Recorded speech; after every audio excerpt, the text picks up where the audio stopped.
So today's bullshit of the day, we got the big dirty Ford, big old F-Series here, wrecker truck, and rear brakes are dicks, so instead of doing easy things like collecting stamps or model railroading, today we're going to take the wheels and take the drums off there and see what's going on with the brakes. But yeah, never seen this before. You got the big nuts holding your outer rim on, and you got the buds inside there to take your inner tire off. But we have an invention. What do we got there, Terry?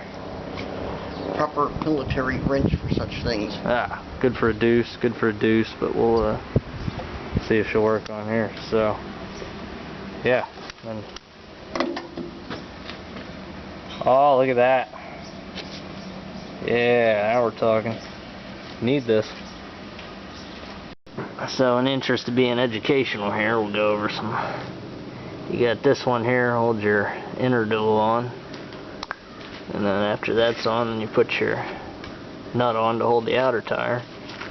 So, if you're taking the outer nut off, but your inner bud's just squinting, what you got to do is you find yourself a military shop truck, like that guy did, and it holds. There's a double piece in there, it holds the square and holds the outer nut. I thought this was pretty cool to see how it works. So just spinning the this gear here is hooked right to the square, so then you use this one here to spin it around. That takes the outer nut off, and then stick the big bar right through the center one end after you have your outer nuts off, and then this will crank off your bud. Or like we had, my grandfather gave me this old 1-inch drive bar that kind of sat on the shelf until today, but you can put the bud into the square hole there and then crank her off that way too. But big old,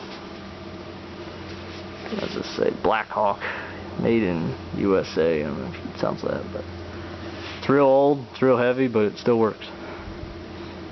So time passes, it's gotten the cones loose that hold underneath the full float axle nuts.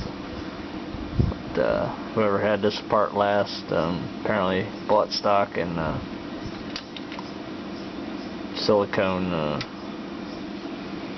sealant and used it liberally. So these got to use some hammers and chisels and vice grips and electron particle accelerators to get these fingers off. So yeah, we'll pull the axle. In the words of Terry, Dana 60 ain't got nothing on this big axle. Now, next tragedy is we need the 3-inch axle nut. Yeah, I don't have that socket. Son of a bitch. Well, after many lives lost and time taken, the giant 3-inch nut and bearing came off with the help of a hammer, and there she is with the see how much that travels when you stomp on the pedal. And adjuster number 1 and adjuster number 2 doesn't want to play, so let's take it apart. Yep. Well, there's your problem. Adjuster's all freaking goobered up, so let's get all the goober off of it and put it all back together. So we figured it out here. This is not the adjuster that should be on this side, nor the other one that's all the way up here, because they are dialed all the way tight. So this being the left-handed thread should not be on this side of the truck. Question is, do we take all the other side apart and flip it, or just go buy new ones? I don't know. So yeah, this is what you need right here. You got the gear drive to pull the very stubborn nuts off, and then if it looks like I'm doing this backwards, because we are, after a slight calculation of us with 2 cheater pipes on a 3/4 inch drive, breaker bar going lefty-loosey didn't do anything. We're like, take a look right there. It says L. What's that mean? Oh, look at this.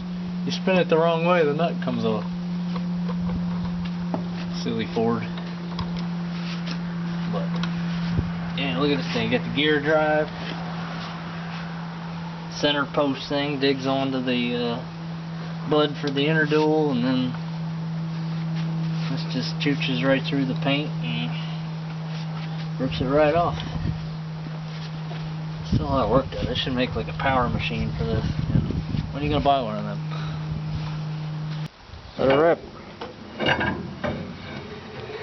Man, that's a lot bigger than my 8.8s. Makes the Sterling look tiny. Yay, Rockwell. Well, so we got this side apart, and sure enough, it's the wrong adjusters on the wrong side, so. But can't put this one back together because this wheel cylinder's leaking. And of course, AutoZone doesn't carry parts for Rockwell axles on an F-600. So, looks like she'll stay apart till Monday morning. Oh well. Not my truck. There she is, Ford F-600, 1980. Look at it. 370 big block gasser.